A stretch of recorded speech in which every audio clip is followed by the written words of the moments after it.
Welcome to the Family Geekery Podcast, a podcast for geeks from a family of geeks. We talk about video games, comic books, and anything else geeky. I'm Chris. I'm Amber. And I'm Danny. And today we're kicking off RetroSeptembo, and we're going to be talking about the Sega Genesis this year. The what? The Sega Genesis. The whole month of September. Septembo. But before we do that... Geeky Weeks. Let's talk about our Geeky Weeks. Amber, you want to kick us off? Yeah. I watched a couple movies this week. As Danny suggested, I watched Barbarian. And, man, you guys were right. It is bizarre. But, like, I'm kind of upset we didn't save it for, family spookery. But... because I feel like that would have been a good, to me it felt like one of those B-rated horror movies from the 80s, but made last year. Yeah. It had a lot of the I guess, kind of indie, low-budget kind of vibes of a movie, like those. But also, I watched the movie Companion, which... is produced by the same company as Barbarian. However, I did like Companion more. I think it was a cool twist on alien person needs to be an alien person. Not alien, what? Robot person. Robot person needs to, survive and be a robot. And I thought it was a cool twist. Compared to some other ones. I know there was a Megan Fox movie on Netflix that was just really weird. And this one was better. So I liked it. I also started reading a new book that just came out. It's called Catabasis. And it's by R.F. Kuang, one of my recent favorite authors. And it's about these students who need to travel through hell to get a letter of recommendation from their recently deceased professor. Cool. And it's kind of they have Dante's Inferno level. So a lot of mythology references that I'll like. So really, really ties into my recent obsession with Hades too. So got a lot of underworld happening right now. And also played some board games, played some Flip 7 with a group of friends. And I think a lot of them agreed that it is the best card game of all time. So I think their catchphrase is standing. And not necessarily geeky, but in the pop culture. And we talk about that. And pop music is pop culture. Sabrina Carpenter's new album came out, and so I've been listening to it a lot, and I think it's really good. Cool. I agree. Yeah. What's your favorite song on it so far, Danny? The one that's When Did You Get Hot? Yeah, that's a good one. And now my whole TikTok For You page is that song onto with Steve all the transitions. What? So Captain America, I did see one of those. It's oh, you were ugly before, and it shows him CGI skinny, and then it cuts to him all big and strong. And then I got one from Bridgerton with Anthony, with him with his sideburns, and then him with his no sideburns in the second season. Nice. I like it. Yeah, good album. Check it out if you like pop music. And if you like... or if you hate men. Folk music. Yeah, if you hate men, that's another good reason to check it out. That's it. Nice. All right, Danny, how about you? I played some board games myself. I played Poetry for Neanderthals with my friends. Bonk. And then we also played good old dominoes. And then I'm still watching Criminal Minds. What, you haven't finished the 13 season show in a week? I'm on season 1. You got a long road ahead of you. Yeah, but other than that,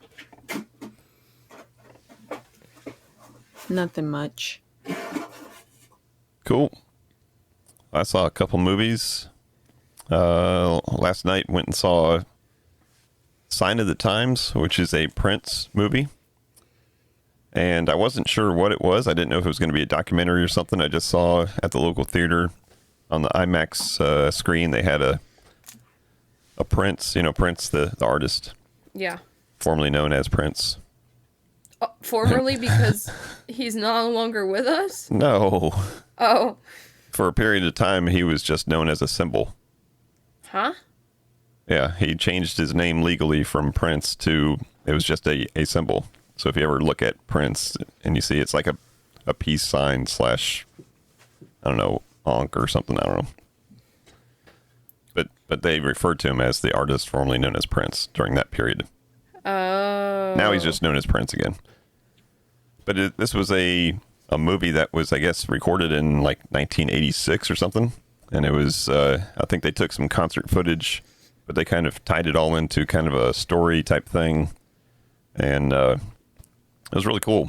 The musicians are top notch. Like, his musicians were amazing. And of course, he's a great musician himself and songwriter and performer. So it was a good old time. And then about the opposite type of movie from that, I also saw Toxic Avenger. What do you guys know about Toxic Avenger? Nothing. Nothing. Nope. All right. So in the 80s, in the midst of all the very canny kind of horror, B-movie horror type stuff, Toxic Avenger was one of the movies that was out in the 80s. And they had several sequels throughout the years, and then they had like a cartoon. And I think they might have had a reboot somewhere along the line in the early 2000s or something. But this is something that was recorded, filmed a couple of years ago. I think just for like film festivals, and then it finally made it out to the screen this past weekend. And let me tell you, it was well worth it. It was a great movie. It had the production quality of a modern movie, but it had kind of the quirkiness and like canniness of the old type movies. So it was great. Peter Dinklage was the main star. Oh. And bonus points because halfway through the movie, as he's just like walking down the streets of the city, they're playing a Sabotage song, Hall of the Mountain King. Whoa. I was like, whoa. And it was only, I don't know, 20 seconds worth of the song. But it was good to hear friend of the podcast, Sabotage, playing Yeah. playing in this movie. And I was like, I wonder who's going to know this. Now, I'm on a couple Sabotage like fan groups on Facebook. And the very next day, hey, has anybody seen Toxic Avenger? That's fun. So it's pretty cool to hear that. But that was about it. Just watching the normal TV shows, trying to catch up on some of them, and still playing that. I think I told you that Revolution Idol game, which has kind of consumed my life as far as like any kind of gaming. Oh my gosh. It's an idle game, but there's so many like facets to it that it is not idle at all.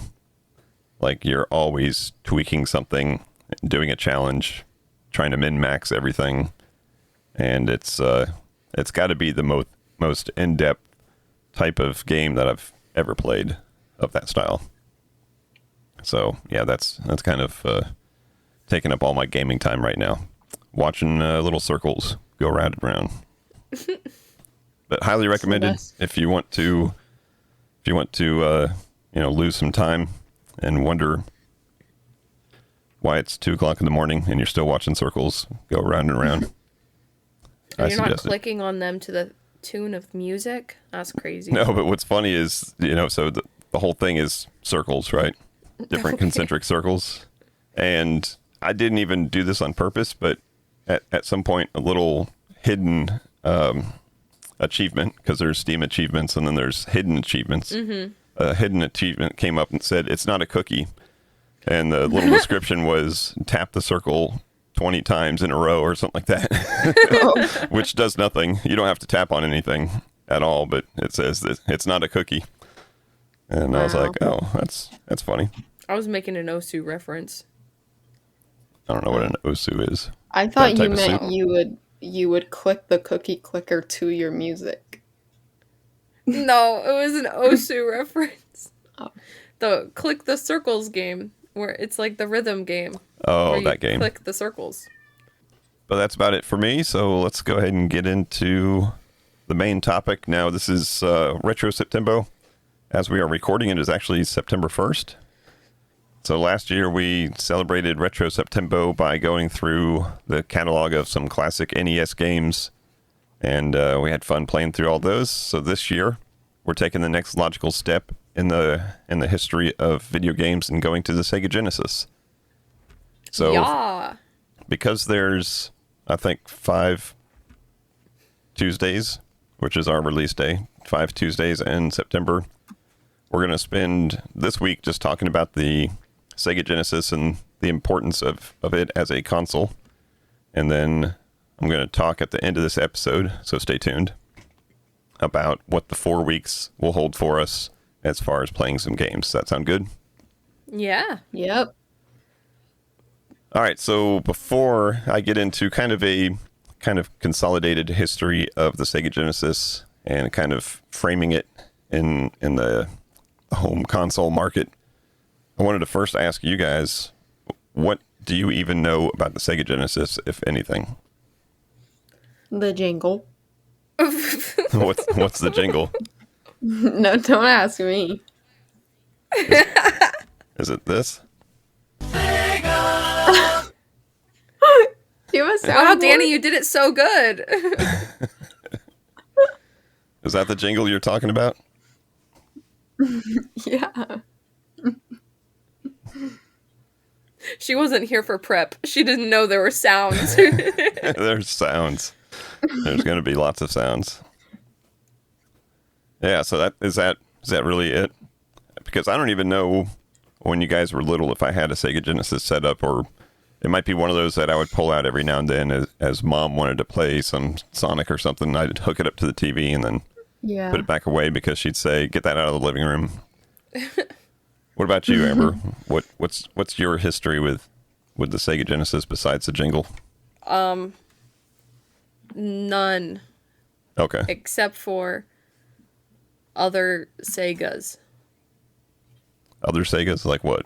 Like the one you programmed into my arcade machine. Oh, okay. Or So I guess that was just a lot of Sega games on there that you put. Probably. But I have inside trader information. You told me a little bit today, so I'll act surprised later when you give us the history. Unfair. Oh. Oh. At least I'm being honest. There you go. All right, so there is a couple books that I've read on this subject. So I'm going to kind of consolidate it down to a short history, but one of the books was called Console Wars, and it kind of covers the Nintendo versus Sega years of consoles. The other one was called Service Games. And Service Games was just a complete history of Sega, which happens to be, what's that word I learned on this podcast before? A portmanteau? Portmanteau? Portmanteau? Like a combination of words? Yeah. So yeah, portmanteau. Okay, that one. So Service Games. That's Sega. Whoa. Yeah, so the name of the book is called Service Games, and that's kind of the history of it, because Sega got a little bit of their start, I think, in the arcades. Lots of hits through the years, but in the boom of the arcade years, they were making plenty of games. When the arcade kind of died a little bit, they tried to sell off I think they sold off their arcade business to Bally, which was another big arcade, amusement game type company. But we've never heard of that one. Bally, yeah. They're still around. Oh, good for them. They still do gaming. More of the more of the casino gaming type stuff. Oh, okay. But in the process of being an arcade game maker and getting into the home console market, they had several different consoles. And they're a Japanese company, so they had consoles released in Japan. But the first one that really made it to the States, I think, was the Sega Master System.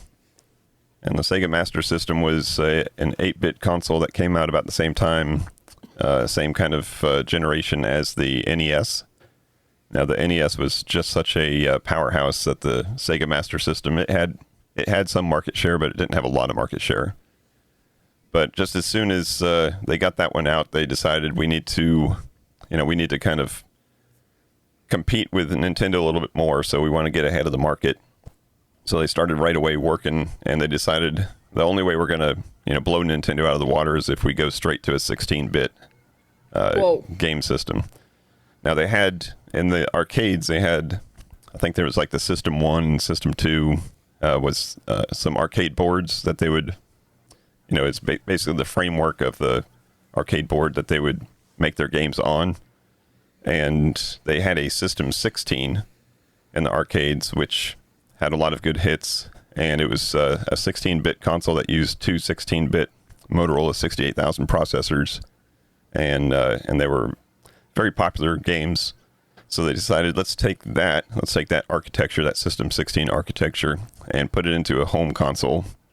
And they wanted to make it for $200, so they had to cut some corners here and there. They went from two 16-bit chips down to one, I think. But then they had some specialized chips for sound and for graphics.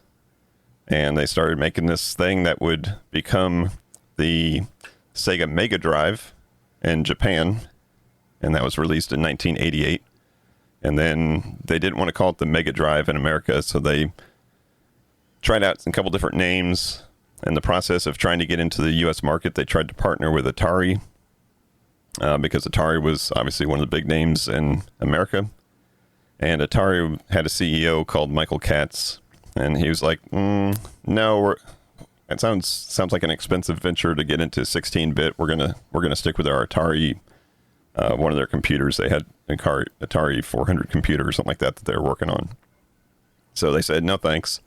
But in the process of that partnership, they were kicking around ideas for names, and they came up with the name Genesis.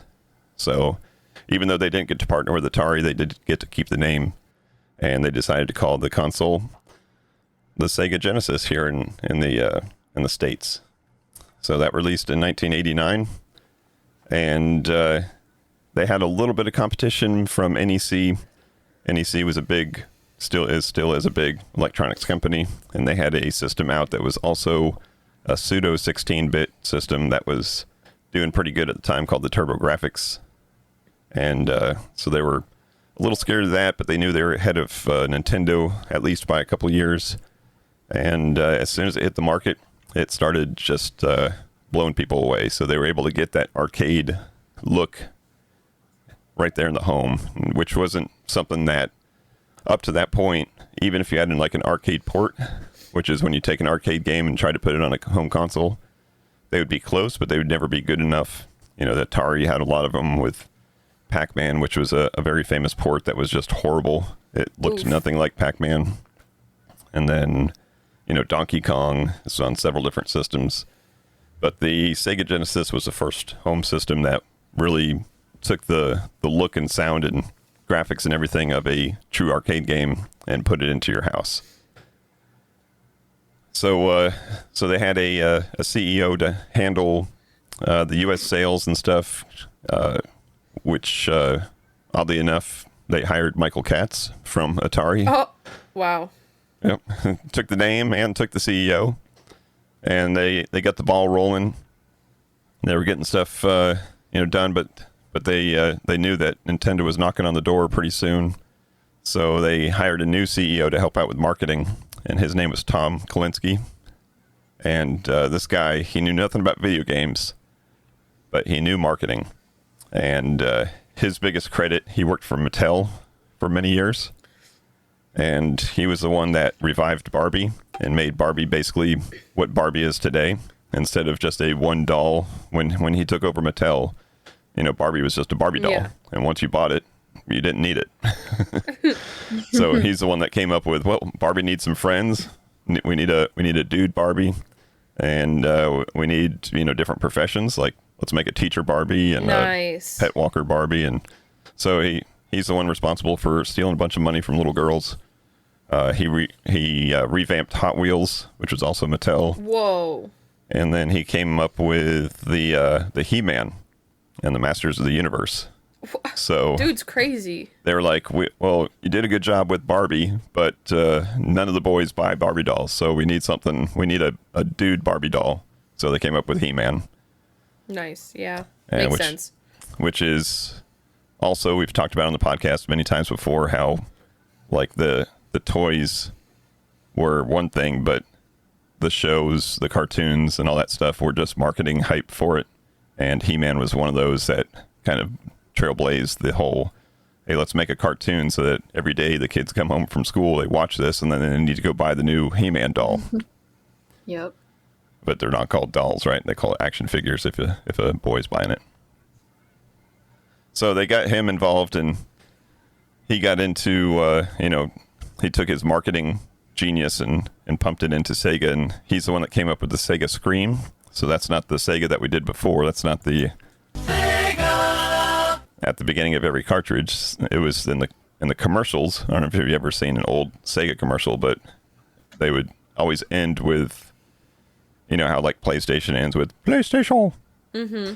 Well, they would end it with Sega! Oh my gosh. Just a person screaming Sega. Very Japanese of them. They came up with the logo or the saying Genesis does what Nintendo don't. What? So that's crazy. So they were talking about how the graphics are better and the games are better, and they really marketed this to, instead of the little kids, they marketed it more to the teenagers and adults. Oh, edgy. So the games are more edgy. The games are faster and more bloody and stuff like that. I think Mortal Kombat, when the Mortal Kombat games came out, Nintendo didn't want blood in the game, so they used sweat or snot or something. I think one of the consoles had sweat. One of the consoles had like green stuff coming out, so they thought it was like snot or slime or something. But Genesis was like, nope, give us all the blood. So they had that. Wow. In the process of that, I think Sega actually came up with the ratings that we know today, like rated T for teen and rated, that. They came up with that convention, based it on the movies, because they knew that there was going to be some kind of moderation or some kind of, government involvement if they kept on having bloody games and stuff. Mm-hmm. So they came up with that and said, well, let's go ahead and institute this ourselves so that we can get ahead of the game and we have control over what we're able to make and what we're able to not make. Wow. So they had that kind of stuff going on. Lots and lots of, marketing to, the edgy kids and stuff. Now, what if you had to say what Sega Genesis's mascot would be? What would you say? Sonic. He's a hedgehog, right? Yes. He's an edgy hedgehog. Well, Shadow's the edgy hedgehog. Well, that's true. Especially if it's voiced by Keanu Reeves, right? Well, that's Idris Elba? That's no, not that's the, Knuckles. Never mind. That's not the original Sega Genesis. They needed a Mario killer. Is that Wally guy? Round Wally? Nope. Oh. Let me see if I can share my screen. It's a rabbit. Here it is. It's a rabbit. Am I wrong? What's the rabbit's name? So can you see this? Who is that? Professor. So you see the pixel guy here. That's That's the actual game, and then these are the drawings of it. So his name was Alex Kidd. That doesn't sound very edgy teenager focused. Yep. So when it first came out, Alex Kidd was going to be the Mario killer. Well, It didn't take long for them to figure out that wasn't going to be the Mario killer. Uh-huh. So they had a company-wide competition. Hey, give us something that you think will win. and I think it was one of their Japanese employees from Japan that came up with some sketches of this edgy hedgehog and with tennis shoes and sunglasses and stuff. And that's how Sonic the Hedgehog became basically the Mario killer. Wow. So they got the marketing, they got that going on. They've got a head start on Nintendo, and by the time Nintendo comes to market with their Super Nintendo, so the SNES, which would be their 16-bit equivalent. I don't think it was fully 16-bit, but it was their generation that was How would it not be fully 16-bit? Would it be like 15-bit? No, sometimes they'll say it's 16-bit, but maybe the graphics or something. The graphics is 16-bit, but the rest of the programming and stuff is still 8-bit or something. I forget exactly what it was on the Sega or on the Super Nintendo. But they launched it, and of course Nintendo's gonna have their success with their Mario games and stuff like that. And 64 means 64-bit. Whoa. Whoa. Yeah. Wow. But Sega was outselling them 2-1 still. So they were doing good. They were staying ahead of the curve and doing a good job. Now, along the way, we have to have a good story about licensing. Oh, always. Everybody needs a good story about licensing. Now, Nintendo had the whole market fixed. To make a Nintendo game for the very popular Nintendo system, if you were a software developer that wanted to make a game for it, you'd have to have it approved by them. You'd have to get the Nintendo's seal of approval. You'd have to pay them licensing fees to put it on their system. And then you'd have to pay them to manufacture it for them, because they were the only ones that could make the cartridges that would work in their system, because they had some chips in there that were copy protection. Krabby Patty formula. Yep. So that the software people hated that, because you lose money, you lose control. Nobody likes that. Well, when the Genesis came out, it didn't have the same type of copy protection, but it did have some protection in it. Well, to make a game for the Sega Genesis, if you're not Sega, then you have to kind of reverse engineer their system. Well, a little company called Electronic Arts decided, hey, we need to get into the console market, because they were making a lot of games for the PC, right? They had a lot of games for the PC, but they wanted to get into the console market. So they decided, well, we don't want to spend, and it was like $10 to $15 per game, per cartridge licensing fee, and that really eats into your profits. We don't want to spend that, so they reverse engineered in a clean room, which means they have no knowledge of the code or anything, the copywritten code from Sega. They have no working knowledge of it. They reverse engineered the whole thing. They made their own Sega Genesis, and once you make that and reverse engineer it, then you can start making games for it. So they took some of their games and it worked.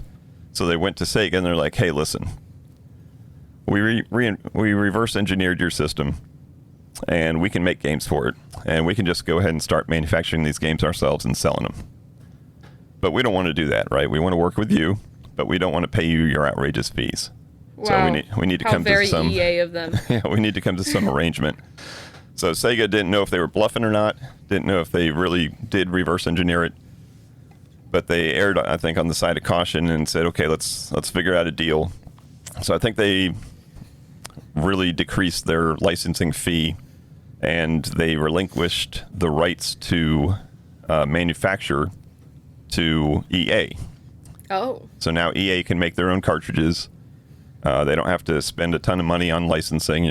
I think they still paid something, but just not the crazy amount. And they're able to start cranking these games out. And there might have been an exclusivity clause or something at the beginning to say, hey, we're going to make all these games and they're going to be for the Sega, which really, if you want a console to win, you need to have the software. So let me share my screen again to show you that. All right, so you see these two cartridges? Yes. The one on the left is one that Sega would manufacture. The one on the right, which is taller and has this very distinguished yellow tab on it, which has the Electronic Arts logo right here, not the one that you know now, but the one that was the original logo stamped into it. So this is the cartridge that they'd make, and they decided to make, oh, here's their logo right here. That's the way that they distinguish their cartridges from all the other ones. Let's make all of our EA cartridges have this little yellow tab on it, make them a little bit taller so that everybody knew, hey, this is an EA game. Oh. So pretty nifty. So that's how EA got into the console market. Another company called Accolade, which you may have heard of before, they tried to do the same thing, but they accidentally copied some of the source code from Sega, and that's a no-no. That part is copywritten. So they got taken to court, but that was all good. So the system itself, very successful. They made a Model 2 and then a Model 3, and they made a ton of add-ons. So the very first console that they made had a bunch of extra expansion ports on it because they knew, hey, we're going to add on to this thing with other things. Like steering wheels and stuff? No, like adapters to make them do other things. So they made... Oh, like play DVDs? Wait, there's no DVDs back then. You're close. You're close. So they made one adapter that lets you play the Sega Master System games on it. So it made the Sega Genesis backwards compatible, which is kind of silly if you think, oh, current consoles could never. I'm going to take a current console and play old games on it. But if you had a library of a bunch of games, then that was definitely a selling point. They made an adapter called the 32X, which you plugged into the top, and it increased the graphics because it used 32-bit instead of 16-bit. And they didn't make very many games for it, so it wasn't really a big hit. And then they made the Sega CD, so not quite DVD yet, but they did make a Sega CD. So in the time where everything was still, cartridge-based, they got into the, optical disc-based games. And so they made a Sonic CD, and they made some other CD games that had like full motion video, and that was pretty cool. And then just a whole bunch of other weird things that you could plug into it. And at some point, if you plugged like everything that could plug into it together, I don't know, there's like a half a dozen or a dozen different things you could plug in, then they made the term for that became the Tower of Power, because it ended up being like 3 feet tall or something like that by the time you plugged everything in. Yeah. So it's kind of bragging rights, I guess, for nerds. Hey, I got the Tower of Power at home. But they still make, obviously, Sega still makes, ports of their games for newer consoles. But in the process of making this for different countries, of course, Sega America made the Genesis for America, and then Japan had its own version called the Mega Drive. But in other countries, they would take a local country and have them manufacture the devices. And Australia, I think, had a company that made one, and then something in Europe. And then in Brazil, they had a company called Tectoy, and Tectoy had the rights to make the Sega Genesis down there in Brazil. And it became so popular that they still make it today. Whoa. Like they still manufacture Sega Genesises down there. That's cool. Under the name Tectoy. And they've made them, they've made, the, what do they call them? The mini consoles that look exactly like a Sega Genesis. They made those here in America that have like a bunch of games loaded on them. Mm-hmm. Well, they've got ones down in Brazil that are very similar. It looks just like a Sega Genesis, but it's got like 40 games loaded on. And it still has the cartridge slot. You can still plug in your games into it. Is it called a Sega Genesis, or is it called like a Tectoy? I forget the actual name of it, but Tectoy is the company that makes it. But yeah, it has some kind of nifty name to it. So they got that. Sega Genesis had a modem adapter that you could plug into it so that you could actually play online against other people over your phone lines. Oh, wow. And then they had something called the Sega Channel. And the Sega Channel actually plugged into your cable TV. Whoa. And it would allow you to download. They had 50 games every month that you could download, and it would download a game over your cable onto your box, and it would save a version of it onto your box. And then as soon as you could play the game, you could play demos, or you could buy games or whatever. So I guess you subscribe to Gamefly? Yeah, like a Netflix for games, right? Wow. Nice. And then when you turn off your Genesis, it would delete it, and you'd have to re-download it the next time that you logged in. But that was actually as crazy as it sounds, and I never used it. It was actually, they had a lot of subscribers to it all the way into the late 90s. Whoa. Yeah. All this time, to give you an idea of my history with the Sega Genesis, I was always way behind on consoles because I had computers. So I had, loved my Nerd. Apple II, and then I had a PC.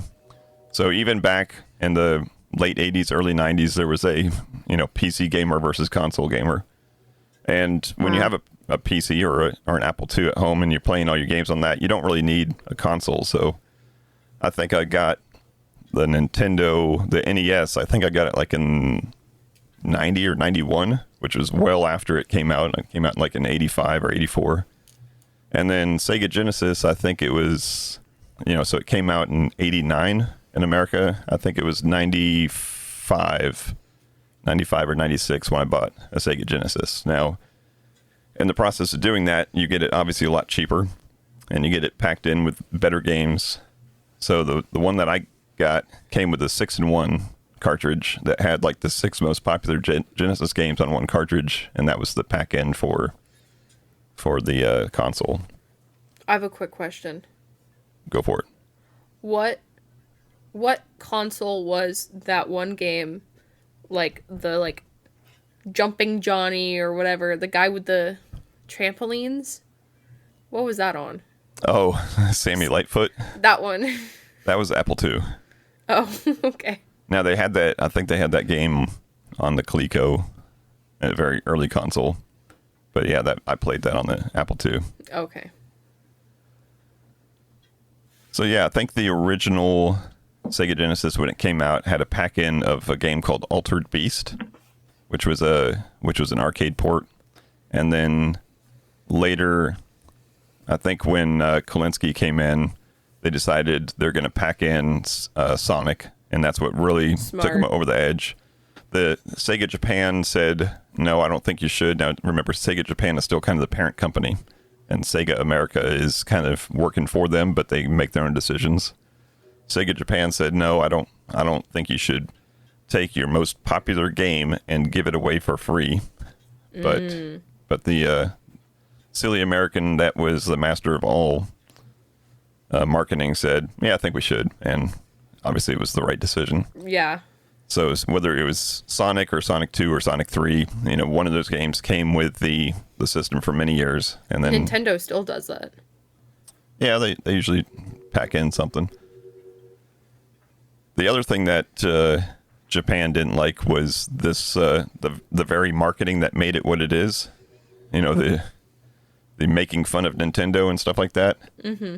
Japan, very, very traditional, right? Very, very rooted in honor. They did not think that was very honorable. Probably not. Not really. But us crazy Americans got away with it. We do things different here. Yeah. Would throw Mario under the bus. So that is a very consolidated history of the Sega Genesis and kind of where it sits in the time frame of consoles. It was basically the king for a while. Now after the Genesis, there was a Sega Saturn, which was a disc-based game console which had 0 copy protection. And around the same time, CD burners became very popular. So you can kind of put 2 and 2 together to figure out what happened to the Sega Saturn. And then Sega Dreamcast came out after that, and it was... I've heard of that one. It was a very, very capable system, like way ahead of its time. But it was fighting against a newcomer to the field, which was... PlayStation? PlayStation, yep. So... my guess was PlayStation was the Sega killer. Is that it? Basically, yeah. You had PlayStation, you had Xbox come out at the same time, and yeah. Even though the Dreamcast was probably the better one, they couldn't get the right software. They couldn't get the right marketing right. And I can remember like I didn't buy a Sega Dreamcast when it came out. Remember, I always stay many, many years behind the console wars.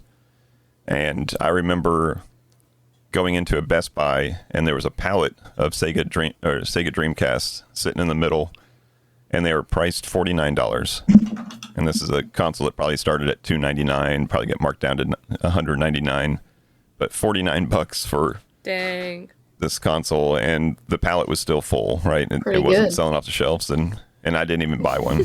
So, but so Sega decided, around that time to keep doing software. Hey, we got this very popular character that people like to play.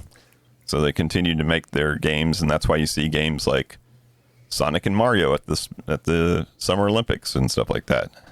Which would have been completely crazy in the time frame of the Sega Genesis to think of a Sonic and Mario game, but collaboration. But years later, hey, we'll just make our money with the games and get out of the console. Now they have the movies. They do have movies. But yeah, so that's what do you think? TV shows. Those Sonic TV shows were big. Yeah, the Sonic cartoon was very popular. So what do you think? I'm excited to learn of other Sega games. Okay. Because I probably don't know any of them. Well, that's good. That's a good segue to what we're going to talk about next, and that is the themes for our RetroSeptembo gaming events. So 4 days of games. I've got 4 themes and 0 Sonics. Because as you said last week, hey, if we're going to be playing Sega Genesis, it's probably just going to be a whole bunch of Sonic games. Well, not a single Sonic game. Sonic is hard. Sonic's hard. Sonic is fast. Sonic's hard if you try to play it like a Mario game. Like in Mario, you try to get every single coin, right? Yeah. And Sonic, if you tried to get every single the little gold rings, you don't. You just have to think, okay, I just need to get a bunch of them. That way when I get hit, I'm going to lose a bunch, and then I need to get a bunch more because I'm going to get hit again. So as long as you're not a completionist or a perfectionist, then Sonic becomes a little bit more fun. You can run fast and you're going to get hit by something. But that's okay because we're not going to be playing any Sonic. So for next week, we're going to start off just like the Sega Genesis started off with arcade ports. So I'm going to select 3 games that were very popular arcade games that they ported to the Genesis that stayed very popular arcade games for the Genesis. So that's going to be number 1. We're not going to talk about the actual games themselves until next week. Yeah, surprise for all you listeners. Surprise. Not because he has too many options to choose from. Right. Not because I haven't finished the list yet. For week number 2, we're going to be doing Disney classics. Wait, we're going to play multiple arcade games in 1 week? Yeah, well, arcade games don't take very long because you put in a quarter, you play for a couple minutes, and then you die. That's past my budget. Okay. So you can play as much or as little of these arcade ports as you want. Okay. And I figured I'll give you multiple games per week. That way, if one of them you like more than the other one, you can play that one more. Okay. But I want you to sample a little bit of each of these themes. Cool. So arcade ports on week number 1. Week number 2 is going to be Disney classics. There are a lot of games that they made for the Sega Genesis that were Disney. DuckTales. And they were very well received. They are all on the lists of, top games of their time. So last year we did play DuckTales, right, for one of the Nintendo games, and I think we all enjoyed that. That was yeah. Yeah. So we're going to be playing some Disney classics, and there's lots to choose from. I've picked out 3 of them for us. Again, play as much or as little as you want of each one. For the 3rd week, I call it Sega Goodness, which is just the Sega was such a capable machine of graphics and sound that I'm going to pick out some games that kind of highlighted the technology that they could put into these things. And whether or not they're awesome games or not, they're very much so spectacles to behold. And then for week number 4, it's going to be an RPG. You know, we couldn't. Yay! Let's Now go. the Nintendo was the bigger, more popular console when it came to RPGs of this time, but there are a couple all-timers that showed up on the Sega Genesis. So I'm going to go ahead and tell you up front, it's Phantasy Star 4 is the name of the game. Fantasy Start? Phantasy Star. Star. Yep. And it was a 4? toss-up for any of the listeners out there that want to know why we picked this one instead of the other ones. It was a toss-up between this and there was another series called Shining Force. And the Both sound like animes. The reason I picked this, Shining Force is great, but it is a tactical RPG, so combat's a little bit slower. Oh, I like actually, tactical RPGs. Actually, combat's a lot slower, so I don't think we would get very far in the game because it took me about a half an hour to get past the first battle. Oh, you have to read a lot. But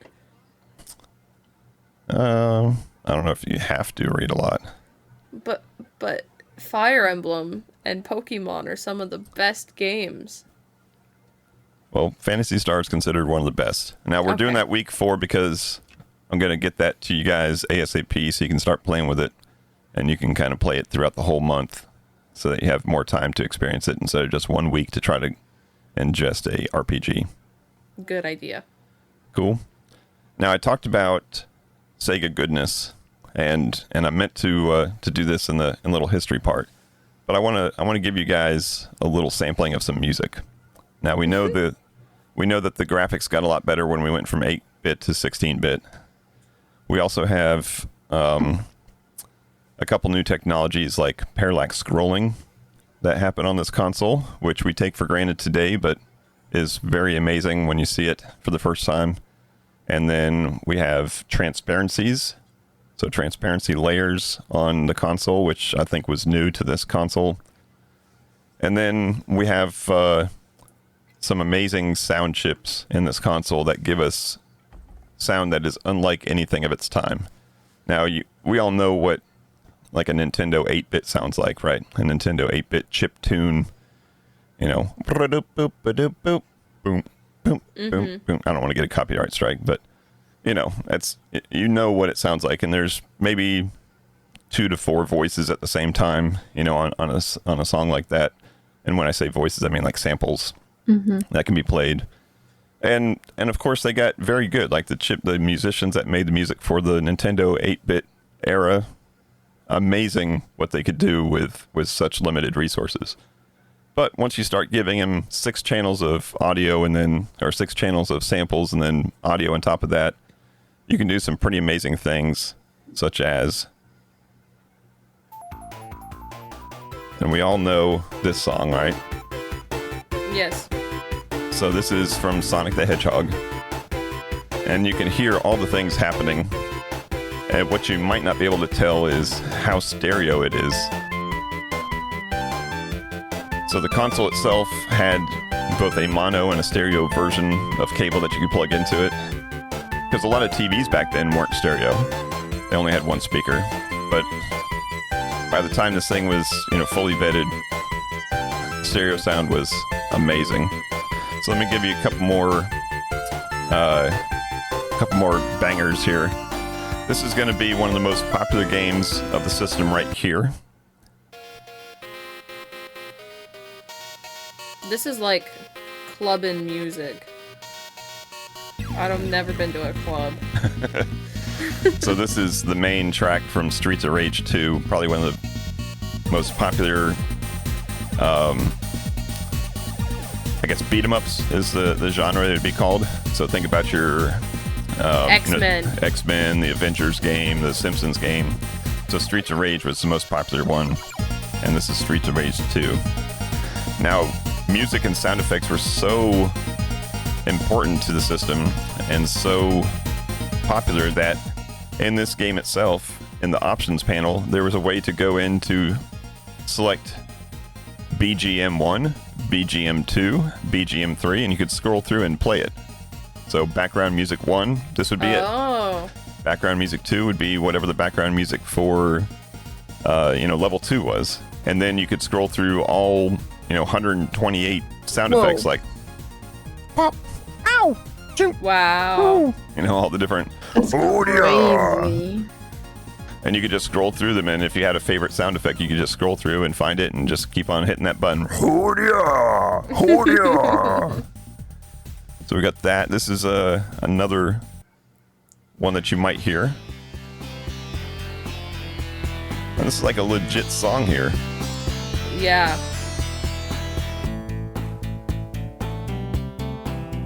Pretty cool. We need some musicians to sample these. Yeah, that needs some lyrics. Where's Tommy Bow? Tap into my heart. And then here's one of the songs from Phantasy Star 4, so you can get a little taste of what it's going to be like. Whoa. That puts you in the mood to kick some butt.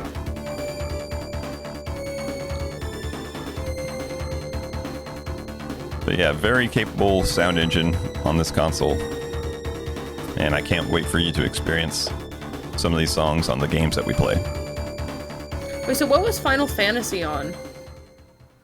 Final Fantasy was on the Nintendo. But it wasn't made by Nintendo. No. Okay. It's made by some tiny little company. Yeah, called Square Enix. And maybe Square at the time, before they combined forces Acquired? with Enix. Oh. Yeah. But yeah, so good music. I'm going to have fun. I hope you guys have fun. We got 4 great themes coming up. I'll have to actually play these with sounds then. Yeah. If they're such bangers. Yep. So you guys looking forward to RetroSeptembo? Yeah. I know it's a lot of work, but last year Fun stuff. I think I completed every single game on our list. I don't know if me I'll be able too. to do that this year. Yeah, me 3. Yes, especially Dragon Quest. You played enough to get a feel for it, at least. I almost finished Scrooge. I forget the other game we played. Oh, Metroid. Oh, Metroid. Metroid was hard. Classic. That was a great game. But yeah, I'm excited. We got some great games coming up, and we hope that our listeners enjoy us experiencing them. And if you don't like video games, first of all, why are you here? And second of all, you can, power through this month, and then next month is horror movie time. Nice. Is that what you're going to do? You're going to power through? No, I'm going to enjoy these games. Yeah, so all our comic book listeners just tune back in November. Yeah. Sorry. No game November. You can branch out. No game November. All right, well, I think that's going to wrap it up. I enjoyed yapping. I did most of the yapping today, but I enjoyed yapping about the Sega Genesis, a console that was one of my favorites for the time, and had many, many games for it. It's crazy to me how much EA just kind of pops up everywhere. Yeah. Well, I feel like we always talk about them. They're never a big, contender, but they're always there. They're always there adjacent. Yeah. One of the things that, because this was marketed to teenagers and adults, the Sega became kind of the go-to for sports.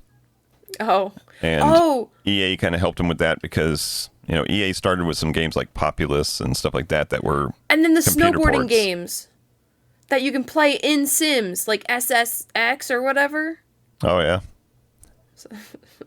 Sorry. Yeah.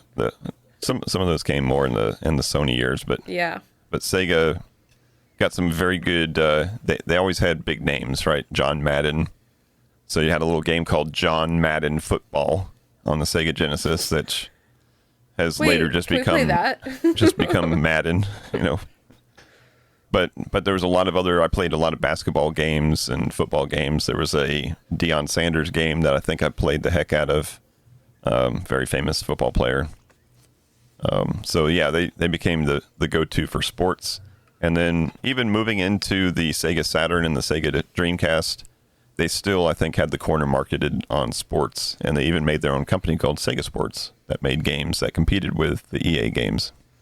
Wow. So take that, EA. Sega Sports. Yeah. Go It's in the focus game. on stealing more money from Sims players. Right. Or shutting down servers on games that people love. I'm not bitter. Sims Online? No, they had a game called Motor City Online, Oh, which was like a drag racing street game nice. that they destroyed. Oof. I'll never forgive them. Hey, now you're derailing. I know. That's it. So that's gonna wrap it up for this episode. I'm excited for RetroSeptembo. Join us next week to find out which arcade ports we played. They may be some of your favorites from the arcade days. But that's going to do it. Go ahead and check out the YouTube channels, check out our socials, see what's going on out there. Reach out to us and let us know what your favorite Sega Genesis game is. Podcast at FamilyGeekery.com or hit us up on any of our socials. But that's going to do it. Thank you as always for listening. And until next time, peace out. Peace out. Yeah. And geek out. Geek out. Thank you for listening to the Family Geekery podcast. For more information, visit www.familygeekery.com. Don't forget to subscribe at your favorite podcast provider. And until next time, peace out and geek out.